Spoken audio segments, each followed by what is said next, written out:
어떻게 추석 연휴 잘 보내고 계십니까? 네, 참 반갑습니다. 보통 추석하면 떠오르는 말이 있죠. 무슨 말이 떠오릅니까? 예, 명절 증후군.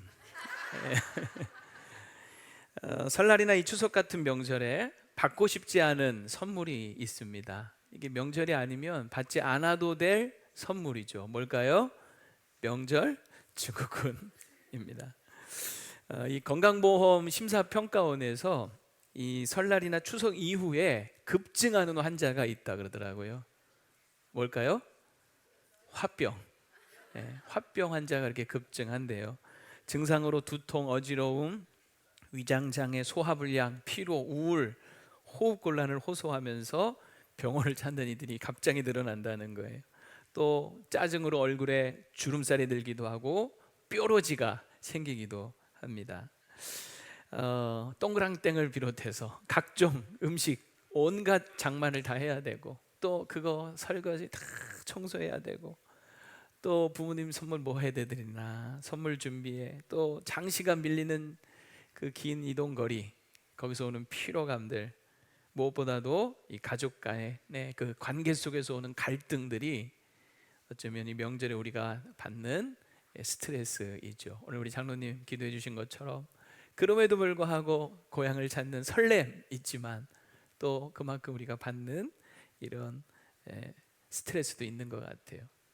그러니 더도 말고 덜도 말고 한가위만 같아라 하는 이 말은 정말 과거 찢어지게 가난하던 시절에, 그래도 추석 때는 이제 추수하잖아요. 그래서 그나마 먹을 것이 풍족해서 더도 말고 덜도 말고 한가위만 같아라 하는 말이 통했지, 요즘같이 절대 빈곤 시대를 지난 오늘날은 그렇게 마음에 와닿지 않는 그런 말인 것 같기도 합니다. 오히려 명절이 되면 이 가족 간의 불화가 더 갈등이 깊어지기도 한다는 안타까움이 있는 거죠. 근데 사실 여러분, 명절 때만이 아니라 평상시에도 가장 가까운 사이인 이 가족 간의 이런 갈등은 늘 상존하죠. 오늘 제가 주보 칼럼에 화장실만 가면 싸우는 이유라는 제목으로 글을 하나 실었는데요. 읽어보셨는지 모르겠어요. 지금 읽지 마시고 제가 말씀드려 볼게요. 정말 존경받는 그런 교장 선생님 이야기입니다. 남들은 참 인품도 훌륭하고 그래서 다 존경하는데 막상 집안에서는 맨날 치고받고 싸우는 거예요. 근데 그 이유가 뭐냐면 화장실에서 싸우는 거예요. 볼일을 보고 나서 화장실 뚜껑을 닫고 물을 내릴 것인지 그냥 열어놓고 물을 내려도 되는 것인지, 이거 가지고 부부간에 갈등이 있는 거예요. 아내는 뚜껑을 좀 닫고 물을 내려라 이거고, 남편은 그게 무슨 상관이냐, 뚜껑 열어놓고 내리면 어떠냐 이건 거죠. 그래서 아내는 이렇게 얘기합니다. 볼일 보고 나면 뚜껑 좀 닫고 물을 좀 내리세요, 냄새 나요 하면 남편은 또 뭐라고 합니까? 아니 그거 뭐 깨끗한 것도 아닌데 손대고 꼭 열었다 닫았다 해야 돼, 귀찮게. 그럼 또 이에 질세를 아내는 더 얘기합니다. 그냥 열어놓을 바에야 뚜껑을 왜 달아놨겠어요, 그건 닫는 거예요 제발 하면서 이걸 가지고 싸우는 거죠. 하도 시달리니까 남편이 오히려 나중에는 일부러 그냥 막 부인 골탕 먹으라고 열어놓고 볼일을 보고 물을 내리고, 그러면 또 그거를 어김없이 아내가 뒤따라 들어와서 확인하고 따발총을 막 쏘아대는 거죠. 그래서 화장실만 갔다 오면 집안이 전쟁터가 되는 거예요.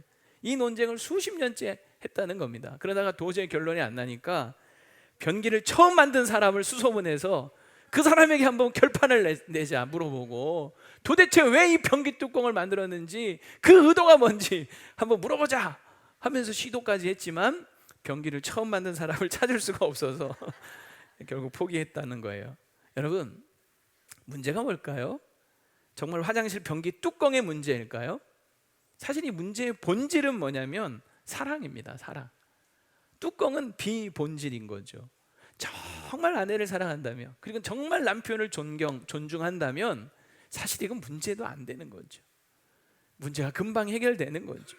근데 본질을 놓치니까 자꾸 비본질 가지고 뚜껑 열리게 싸우는 거예요. 안 웃으실 줄 알았어요. 뚜껑 열리게 싸우는 거죠. 자, 모든 인간관계의 가장 중요한 본질은 뭡니까? 사실은 사랑이에요. 사랑.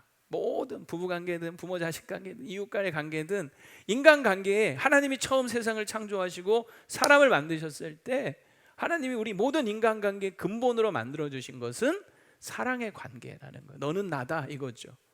내 뼈 중에 뼈, 살 중에 살이다. 그 선언 다르지 않다. 그것이 여러분 처음 인간을 만드실 때 하나님이 의도하셨던 겁니다. 그런데 이 본질 이걸 잃어버리는 순간 우리는 사소한 것에 늘 싸우고 마는 거죠. 오늘 여러분 본문은 바로 그 사랑에 대한 말씀입니다. 서로 사랑하라는 거죠. 너무나 잘 아는 말씀인데, 그런데 여기에 중요한 전제가 하나 있어요. 우리가 서로 사랑하면서 살아야 될 중요한 전제가 뭐냐면 하나님이 먼저 우리를 사랑해 주셨다라고 하는 거예요. 이 로마서가 우리에게 말씀하는 바가 1장부터 11장까지는 그걸 얘기하는 거예요. 우리는 죄 가운데 하나님의 진노와 저주와 심판 아래에 있었습니다. 그런 우리를 하나님이 사랑하셨어요. 그래서 구원 얻는 길을 열어놓으신 거예요. 예수님을 이 땅에 보내주시고 누구든지 그 예수님을 믿으면 하나님의 은혜로 우리는 구원을 받고 생명을 얻게 되는 것이죠. 이 사랑을 우리는 이미 받은 자고 그 사랑을 아는 자들입니다. 그래서 우리는 그 사랑을 알고 받았기에 서로 마땅히 뭐 해야 된다는 거예요? 사랑하며 살아야 된다는 거예요. 근데 그 사랑의 대상이 오늘 9절부터 13절 읽은 본문 속에는요, 가까운 사이, 우리랑 친하게 지내는 사이, 가족이나 또 교회 공동체 안에서 우리가 서로 어떻게 사랑하며 살 것인지를 말씀하고 있다면, 더 나아가서 14절부터 21절까지는 더 나아가서 우리와 별로 관계가 좋지 않은 사람들, 심지어는 우리를 막 박해하고 싫어하는 사람들까지도 우리가 어떻게 사랑하면서 관계를 맺으며 살 것인가 하는 이 큰 두 부분으로 말씀을 하고 있어요. 오늘은 9절부터 13절까지만 함께 살펴보려고 합니다. 우리랑 가장 가까이 지내는 가족관계 또는 우리 교회 공동체 안에 우리는 어떻게 사랑하며 살 것인가, 오늘 5가지로 한번 살펴볼 텐데요. 좀 많은 것 같지만 그래도 한번 집중해서 한번 들어보시기 바랍니다. 첫 번째는 뭐냐면 따라해 봅시다. 거짓 없이 사랑하자. 오늘 9절 말씀이죠. 9절 다시 한번 읽겠습니다. 시작. 사랑에는 거짓이 없나니 악을 미워하고 선에 속하라 라고 얘기합니다. 사랑에는 거짓이 없다. 즉 거짓 없는 사랑을 하라는 말인데, 이 말은 진실한 사랑을 하라 하는 거예요. 여기 거짓이 없다 하는 이 말의 원어적인 의미는요, 사랑은 위선이 되어서는 안 된다 하는 의미입니다. 이 헬라 원어를 보면요, 이 위선이라는 말의 뜻은 당시 연극 배우들이 무대 위에서 가면을 쓰고 연기하는 것을 가리키는 거예요. 여러분, 배우들이 아무리 연기를 잘해도 그거는 진실이 아닌 거죠. 그런 척 하는 거죠. 가면을 쓰고 막 웃는 연기를 해도 속에서는 분노가 있을 수 있고 누구를 향한 미워하는 마음이 있을 수도 있는 거예요. 그래서 거짓 없는 사랑을 하라, 이 말은 위선적이 되지 마라, 그 가면 벗어라, 더 이상 연기하지 마라, 더 이상 가식 부리지 말라 하는 그런 의미라고 생각을 하면 됩니다. 그래서 여러분, 새 한글 성경은 이거를 어떻게 번역을 했냐면, 여러분 화면 보시면 어떻게 하라고요? 사랑은 겉다르고 속다르지 않아야 합니다. 겉과 속이 같아야 된다는 거죠. 여러분, 겉다르고 속다른 것은 이미 사랑이 아닌 거예요. 사랑인 척 하는 것뿐이죠. 근데 이런 경우가요, 많을까요, 적을까요? 사실 많다는 거예요. 특히 교회 안에서 우리가 가면 쓰고 있는 경우가 얼마나 많냐는 거예요. 내가 누군가를 싫어한다고 싫어하는 기색 안 하죠. 얼굴에는 항상 웃음이 있어야 하지 않습니까? 나 저 사람 싫어, 나 별로 안 좋아해, 나 미워 라고 해도 그걸 대놓고 드러내지 못하는 거죠. 그래서 웬만하면 감춰져 있는 거예요. 다 가면 하나씩 쓰고 있는 거죠. 겉으로는 항상 화기애애한 모습인 거예요. 우리 옆 사람과 사랑합니다, 축복합니다 한번 인사해 볼까요? 하면 다 합니다, 이렇게. 예, 다 이렇게 해요. 웃으면서 사랑합니다, 축복합니다. 근데 정말 마음 깊이 속으로도 그래야 되는데, 속으로는 나 저 사람 싫은데, 오늘 잘못 앉았다 자리. 막 이러면서, 그런데도 시키니까 웃으면서 한다는 거죠. 만약 그렇다면 그것은 속다르고 겉다른 거죠. 그건 진실한 사랑이 아닌 거죠. 거짓 없는 사랑이 아닌 거죠. 진실한 사랑은 겉과 속이 같아야 된다는 거예요. 말과 혀로 내가 사랑합니다 라고 했으면 행함과 진실함으로 사랑해야 되는 거죠. 내가 누군가를 사랑한다고 했으면 정말 목숨까지도 바칠 수 있을 만큼 사랑해야 되는 거예요. 마치 악을 미워하고 우리가 선에 속하려고 노력하고 애쓰는 것처럼 사랑에도 그렇게 해야 된다. 그것이 거짓이 없는 사랑입니다. 그리고 속으로 정말 우리가 누군가를 사랑한다면 겉으로도 표현도 여러분 그렇게 해야 되지 않겠습니까? 우리는 참 그런 것 같아요. 마음은 그렇지 않은데 또 겉으로는 보면 잘 표현하지 못하거나 심지어는요 반대로 막 퉁명스럽게 말해서 오해와 서운함을 쌓을 수 있는 거죠. 여러분 명절 이제 끝나면 늘어나는 것이 있습니다. 뭐가 늘어날까요? 체중이 일단 늘어나겠죠. 다 1, 2kg씩 다 체중도 늘어나고. 그런데 여러분 또 느는 것이 하나 있는데 그게 뭐냐면 이혼 상담이 그렇게 는데요. 이혼 상담.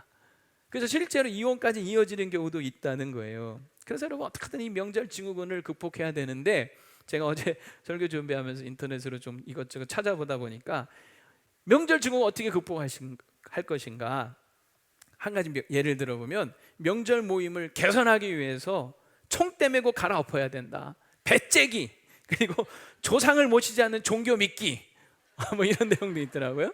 그리고 또 어떤 마을에서는요 현수막을 하나 딱 걸었는데 뭐라고 해놨느냐, 애미야 어서 와라, 올해 설거지는 시아버지가 다 해주마.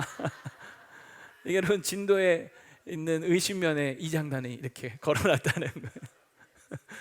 이 며느라기들이 다 이게 가면 고생할 거 아니까 안 가려고 한다는 거죠. 그래서 내가 설거지 다 해줄게 와라, 이런 명절 문화를 개선하려는 노력들.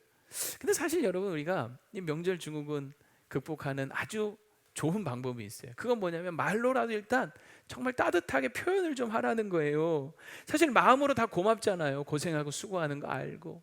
그러면 그 말로 표현을 해보라는 거죠. 아유 수고 많았어, 운전하느라고 당신도 수고 많았어, 아유 많이 힘들었지, 고마워, 아유 고생시켜서 미안해, 이런 말 한마디들이 쌓인 스트레스를 다 녹여버릴 수 있다는 거죠. 또 말만 하지 말고 이렇게 안아주고 어깨 주물러주고 발 마사지 해주고, 그리고 배우자가 갖고 싶었던 선물 해주고, 또 같이 쇼핑도 해주고, 또 집에 와서 설거지도 해주고, 이럴 때 여러분 그 명절 스트레스가 풀어진다는 거예요. 이런 표현들도 할 필요가 있다는 거죠. 그러나 무엇보다 중요한 것은 사실은 마음, 속이겠죠. 겉과 속이 같아야 되는데 사실 마음이 진짜 여러분 누군가를 사랑한다면 그 마음은 자연스럽게 밖으로 분출되고 표출되는 거죠. 그래서 사랑의 방향은 항상 안에서부터 밖으로 이렇게 향하게 돼 있는 거예요. 그래서 사랑하면 자꾸 뭔가 표현하게 되고 그것이 또 자연스럽게 행동으로 나타나게 되는 거죠. 이건 누가 말린다고 되는 것이 아니잖아요. 진짜 사랑은 속으로부터 겉으로 드러나는 거예요. 숨길 수 없는 거죠. 잘 숨겨지지 않는 거죠. 그러니 마음으로부터 사랑한다면 겉과 속이 다를 일은 없는 거죠.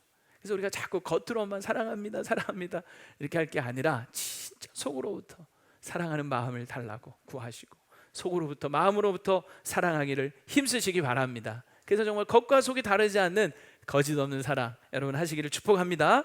두 번째는 뭐냐면요, 먼저 사랑하기예요. 먼저 사랑하라. 자, 10절을 한번 읽어볼게요. 시작.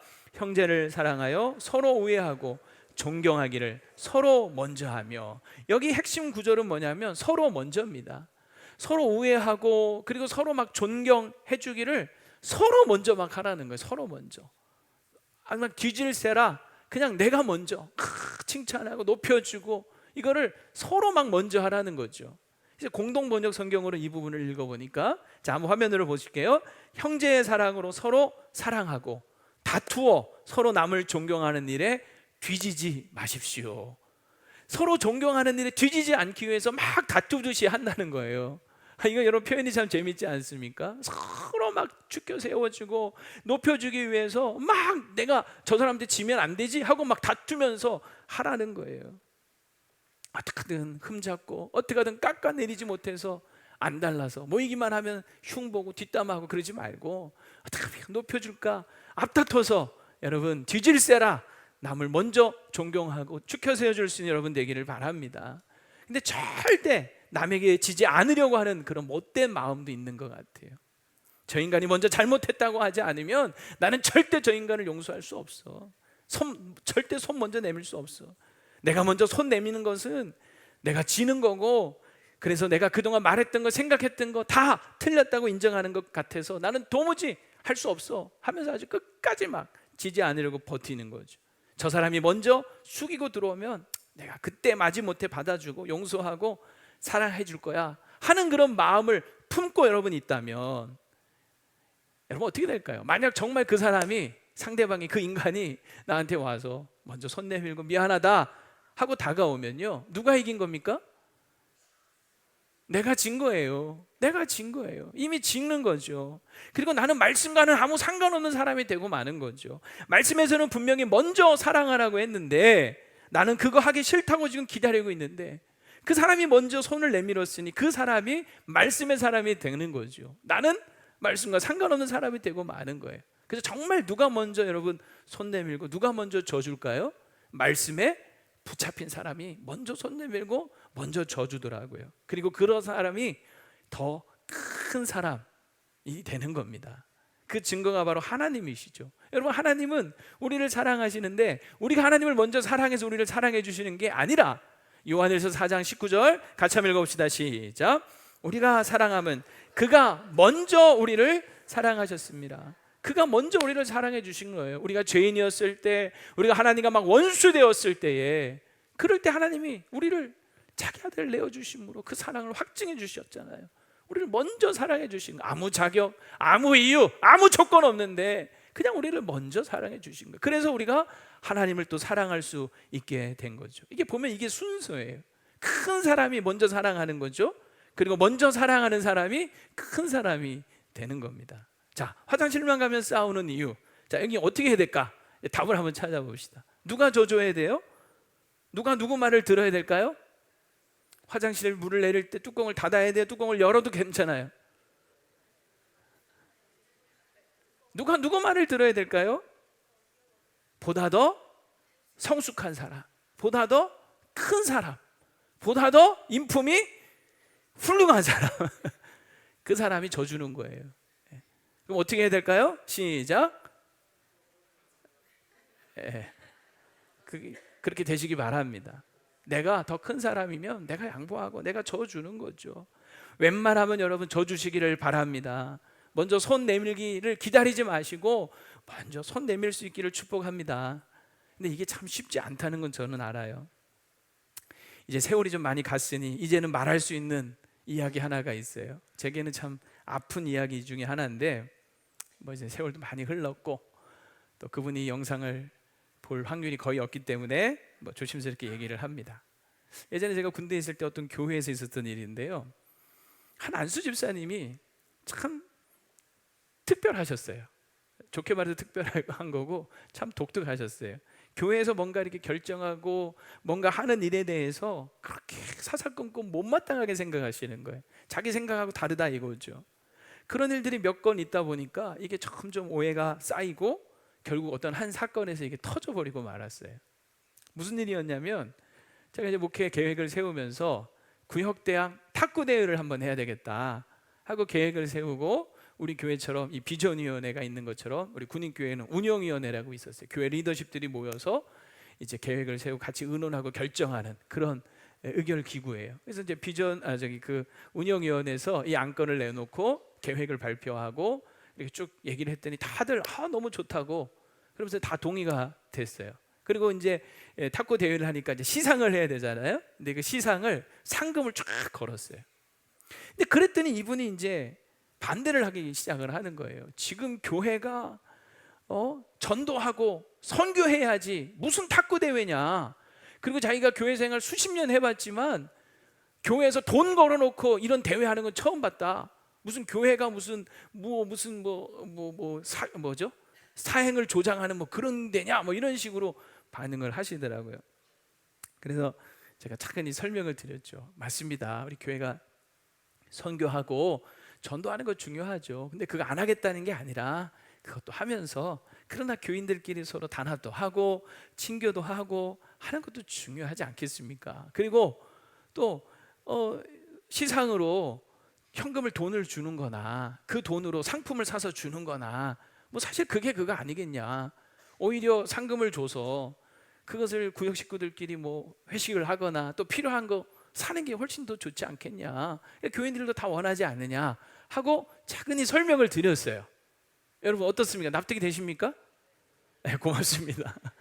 사실 뭐 그렇게 납득 못할 일도 아니죠. 그런데 이분이 납득을 안 하시는 거예요. 그리고 그 뒤로는 태도가 확 바뀌어 버리는 거예요. 그러니까 예배 시간이 되면 맨 뒤에 딱 문 앞에 앉아가지고 예배드리는 태도가 완전히 삐딱한 거예요. 설교를 하면 설교를 거의 안 들어요. 인장 막 쓰고 있거나 먼 산을 바라보고 있거나. 여러분, 제가 이렇게 설교하다 보면요, 여러분들이 설교 듣고 있는지 안 듣고 있는지 다 눈에 보입니다. 예, 다 보여요. 저 뒤에 앉으셔도요, 다 보여요. 근데 그분이 다 저 뒤에 앉아서 늘 예배 때마다 그러니 제가 얼마나 마음이 불편해요. 얼마나 거슬려요. 그리고 이제 축도 마치고 이제 인사하러 저 뒤로 가면 벌써 그 사이에 싹 사라지고 없어져 버리는 거예요. 계속 피해 다니더라고요. 이게 계속 불편하죠. 근데 저 속으로 저도 야, 요거 봐라, 이런 생각이 막 들면서 내가 그래도 목사인데 이런 자존심도 막 발동이 되고 기분이 안 좋죠. 근데 그러다가 마침 좋은 기회가 찾아온 거예요. 교회에서 이제 세례식을 집례를 크게 하고 이제 전교 이제 회식을 하는 시간이 되었어요. 근데 마침 회식 장소가 2층이었는데 2층에서 1층으로 내려오는 그 통로가 외통 한 길이었어요.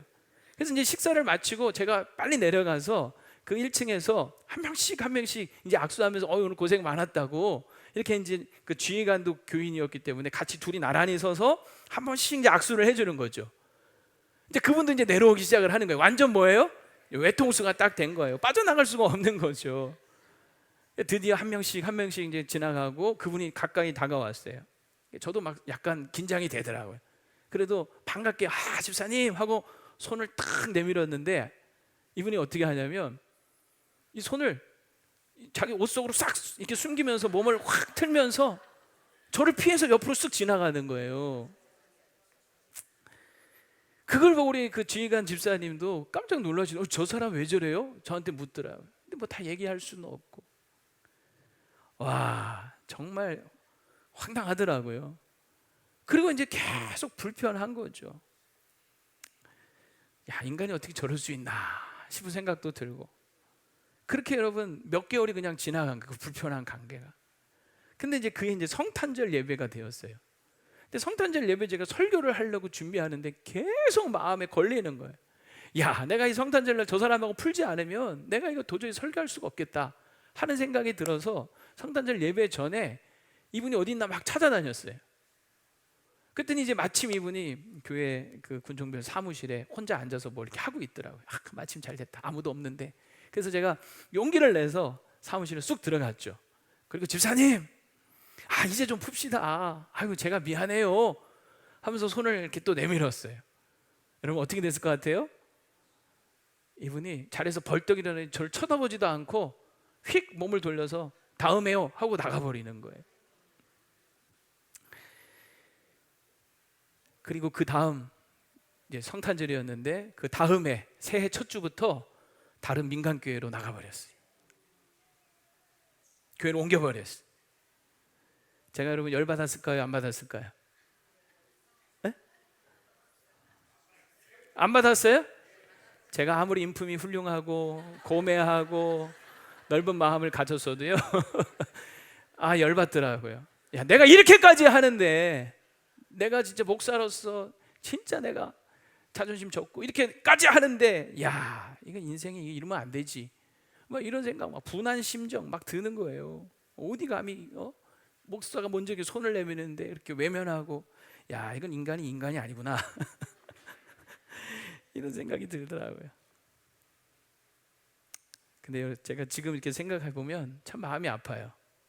참 마음이 아파요.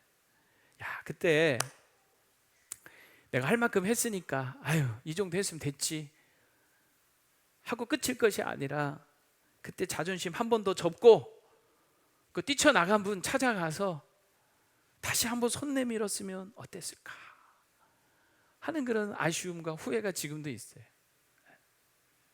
하나님께서 허락하시면 언젠가 그런 기회가 왔으면 참 좋겠다 하는 마음도 있어요. 여러분, 우리가 누군가에게 손 내민다는 거 참 쉽지 않죠. 냉랭한 관계 속에서 정말 큰 맘 먹고 내가 먼저 손을 내밀었는데 그 사람이 정말 그 손 덥석 잡아주고 고맙다고 이렇게 해주면 좋겠는데 이게 막상 손 탁 냉정하게 밀쳐내면서 그럴 때 얼마나 여러분 더 큰 상처가 되잖아요. 근데 그래도 우리가 할 일은 뭐냐? 계속해서 손을 내밀어 주는 거죠. 먼저 찾아가서 손 내미는 거죠. 그래야 후회하지 않을 것 같아. 이것이 사랑인 거예요. 사랑으로 이길 수 있는 여러분 되기를 바랍니다. 예. 나중에 저처럼 그때 한번 더 자존심 쳤고 그래 내가 한 번 더 찾아가자 하는 그런 후회하지 않도록 여러분 먼저 사랑하시기를 바랍니다. 혹시 여러분 지금 생각해 보세요. 내가 먼저 찾아가서 손 내밀 사람 누가 없나? 세 번째는요, 열심을 다해서 사랑해야 합니다. 자, 11절 말씀인데요, 우리 같이 한번 읽어볼게요. 시작. 부지런하여 게으르지 말고 열심을 품고 주를 섬기라. 사실 일반적으로 우리가 이것은 뭐 성실하게 살아라, 게으르지 마라 이런 의미로도 해석을 해볼 수 있지만, 이 사랑의 맥락 속에서 한번 이해를 해보면 사랑하는데 부지런해라 하는 의미도 있는 거예요. 사실 부지런하지 않으면 우리가 사랑하기 어려워. 왜냐하면 사랑에는 반드시 수고가 따르거든요. 그죠? 그래서 뭔가를 사랑하려면 부지런을 떨어야 돼. 그렇지 않으면 사랑하기 힘들어요. 여기 열심을 품고 라는 말이 있는데, 이 말은요 성령으로 달구어진 마음을 말해요. 그래서 쉬운 성경은 아예 이거를 성령으로 달구어진 마음으로 사랑해라 이렇게 번역을 해놨더라고요. 사실 우리 마음이라고 하는 것이 때로는 냉랭하고 식어져 버릴 때가 있죠. 그래서 도저히 누구를 사랑할 마음이 생기지 않고 뭐 그 사람을 위해서 내가 뭔가 수고를 하고 싶지 않은 마음이 생길 수가 있어요. 근데 그럴 때 우리가 어떻게 사랑할 수 있느냐? 성령이 정말 우리 안에 임하셔서, 여러분 성령은 불같은 성령 아닙니까? 성령이 우리 가운데 임하면요 막 마음이 뜨거워지는 거예요. 마음이 막 달구어지는 거예요. 식었던 마음이 막 다시 뜨겁게 달구어져서 이 뜨거운 마음으로 사랑하지 않을 수 없게 되는 거죠. 성령의 열매가 첫 번째가 뭡니까? 사랑인 거예요. 사랑. 그래서 내 힘으로, 내가 이 식어진 이 마음으로 도저히 누군가를 열심을 내서 사랑하기 어려울 때, 여러분 성령이 우리 가운데 충만히 임하셔서 그 성령으로 달구어진 마음으로 우리가 열심을 내어서 서로 사랑할 수 있게 되기를 바랍니다. 이게 주님이 기뻐하시는 일이고, 이것이 결국은 주님을 섬기는 일이에요. 열심을 품고 주를 섬기라 그랬는데, 그 주를 섬기는 게 뭐냐면 주님이 사랑하는 우리 가족과 우리 성도들을 서로 사랑하는 거, 그게 여러분 주님을 섬기는 일이 되는 거예요. 여러분 열심히 서로 사랑할 수 있게 되기를 바랍니다. 네 번째는요, 끝까지 사랑하는 거예요. 끝까지. 자, 12절을 같이 한번 읽어보겠습니다. 시작. 소망 중에 즐거워하며 환난 중에도 참으며 기도에 항상 힘쓰며. 이 사랑에 대한 이야기 속에서 이 구절을 한번 제가 해석을 한번 해봤어요. 물론 이것 자체도 의미가 있지만 이 사랑의 맥락 속에서 이것을 한번 해석을 해봤어요. 사랑하는 건 참 쉽지 않습니다. 왜냐하면 우리 인간은요 누군가를 사랑하기보다 나를 사랑하는 것이 훨씬 더 커요. 우리 인간의 본성에는 자기애가 타인을 사랑하는 것보다 항상 더 커요. 그래서 이걸 남을 사랑한다는 것은 본성적으로 이게 힘든 일인 거예요. 내 본성을 거슬러야 되기 때문에. 그래서 정말 사랑하는 사람이 있으면 우리는 쉽게 사랑할 수 있는 것 같지만, 내가 정말 사랑하는 사람도 때로는 사랑하기 힘들다라는 생각이 들 때가 있어요. 처음에는 사랑하니까 나를 버리고 무조건 다 맞춰주면 아무 갈등이나 어려움 없을 것 같죠. 그래서 막 결혼하는 거예요. 결혼하면 정말 막 서로를 위해서 살아갈 것 같죠. 근데 살아보니까 어때요? 그렇지 않다는 걸 금방 알죠. 야, 이게 아니구나 하는 생각이 드는 거죠. 처음에는 맞춰주려고 하는데 나중에는요 시간이 흐르면 흐를수록 점점 자기 중심적이 되는 거예요. 그래서 내가 남에게 맞춰주는 것보다 저 사람이 나에게 맞춰주기를 바라는 것이 점점 더 커지는 거죠. 그러면서 깨닫는 게 뭐냐면, 참 맞는 게 하나도 없다. 어쩜 이렇게 안 맞냐. 그 확률이 어느 정도 확률이 돼버려요. 나중에는 로또 맞을 확률이 돼버리는 거예요. 어쩜 이렇게 맞는 게 하나도 없어, 이런 생각이 드는 거죠. 그러면서 자꾸 갈등이 막 이제 고조되는 거예요. 그래서 우리가 끝까지 사랑하려면 참아야 하는 것이 필요한 거예요. 사랑하면 참아야 되는 거죠.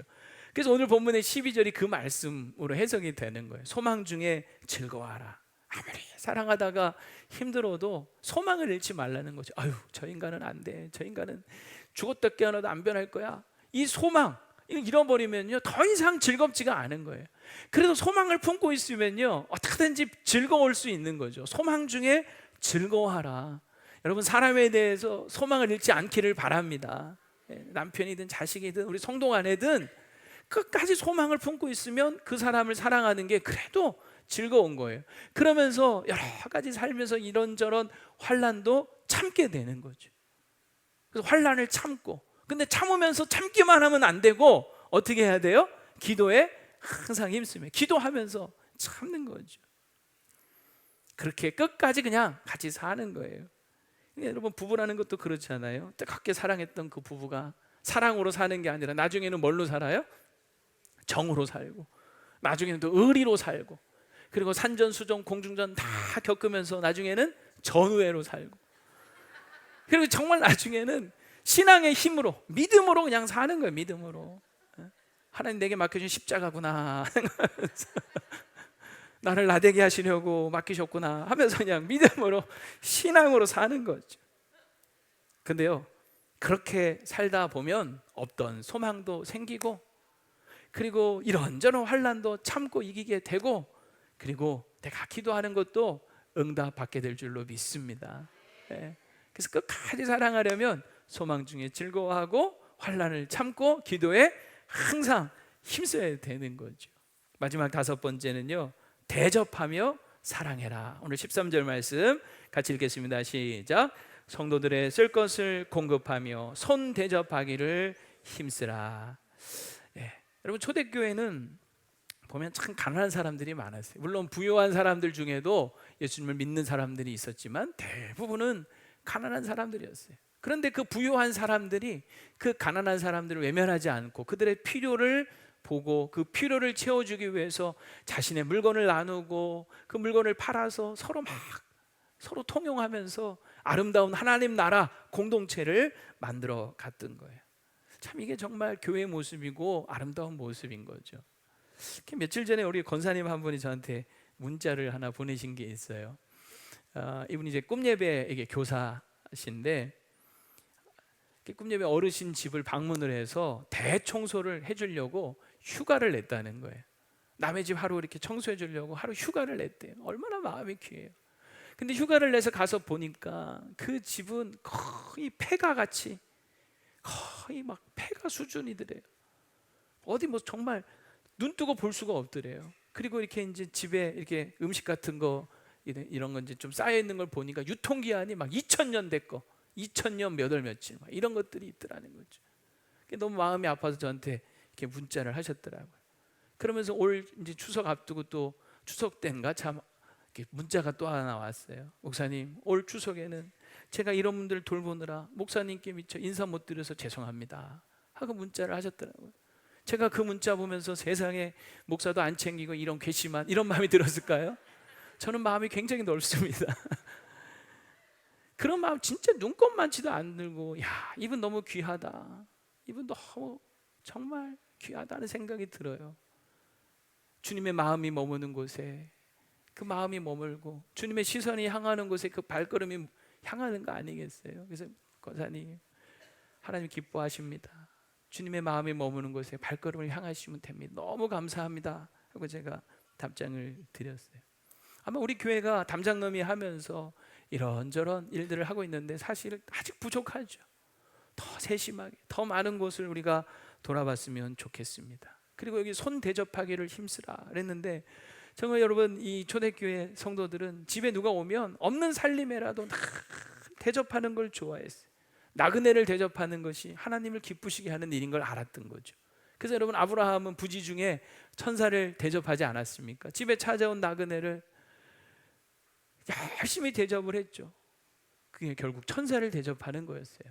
우리가 이 나그네들을 대접할 때 그것은 하나님이 기뻐 받으시는 줄로 믿습니다. 사랑하면 뭐 하는 거예요? 대접하는 거예요. 가끔 여러분 식당에서 참 종종 볼 수 있는 그런 진 풍경이 있죠. 식사 다 마치고 카운터 앞에서 옥신각신 싸움이 납니다. 무슨 싸움이에요?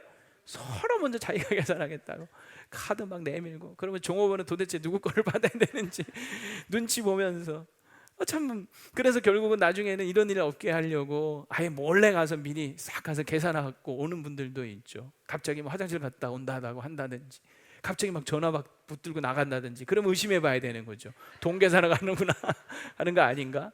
근데 여러분 이런 모습 얼마나 참 귀해요. 남을 먼저 자기가 대접하겠다고 이렇게 막 애를 쓰는 모습들. 저도 가끔 식당에서 밥 먹으러 갔다가 우리 성도님들 만나면 제가 바깥 몰래 이렇게 계산해주고 나오는 때 몇 번이 있어요. 그럴 때마다 참 마음이 즐겁고 기뻐요. 여러분 사랑하면 돈이 많이 들게 돼 있어요. 에너지도 많이 써야 되고 또 마음도 써야 되고 시간도 써야 되고. 그런데 진실한 사랑은 그걸 막 불평하고 불만하는 것이 아니라 기꺼이 즐겁게 감당할 줄로 믿습니다. 마태복음 7장 12절 우리 같이 한번 읽어볼게요. 시작. 그러므로 무엇이든지 남에게 대접을 받고자 하는 대로 너희도 남을 대접하라. 이것이 율법이요 선지자니라. 아멘.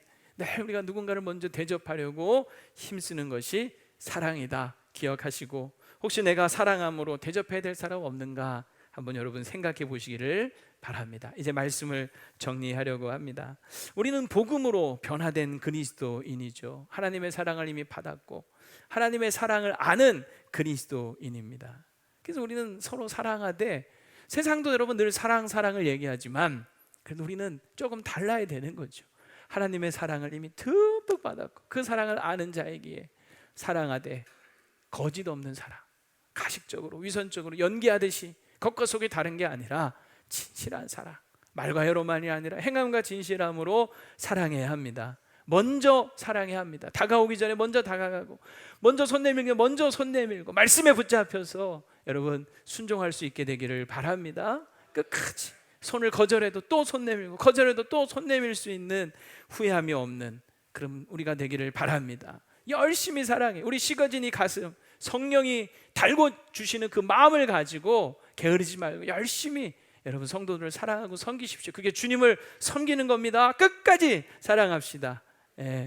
끝까지 힘들어도, 때로는 힘들어도 소망 중에 즐거워하며 환난을 참고 기도하면서 끝까지 살아가는 거죠. 다섯 번째는 뭐예요? 대접하며. 여러분 대접하는 게 사랑입니다. 다섯 가지. 첫 번째 뭐라고요? 거짓 없는 사랑. 두 번째 먼저 사랑. 세 번째 열심을 사랑. 네 번째 끝까지 사랑. 다섯 번째 대접하며 사랑. 오늘 추석 명절을 보내고 있는 이 주일에, 그래도 우리가 명색이 그리스도인인데, 내가 그래도 적어도 하나님의 사랑과 그 은혜를 아는 자인데, 정말 도도 말고 덜도 말고 이 말씀대로만 살았으면 참 좋겠다 하는 그런 바람이 생기더라고요. 그래서 오늘 설교 제목을 뭐라고 했냐면 도도 말고 덜도 말고 이렇게 막 잡아봤어요. 정말 도도 말고 덜도 말고 이 다섯 가지 사랑을 여러분 실천함으로 우리 가정과 교회가 더욱더 따뜻하고 행복이 넘치기를 주의 이름으로 축원합니다.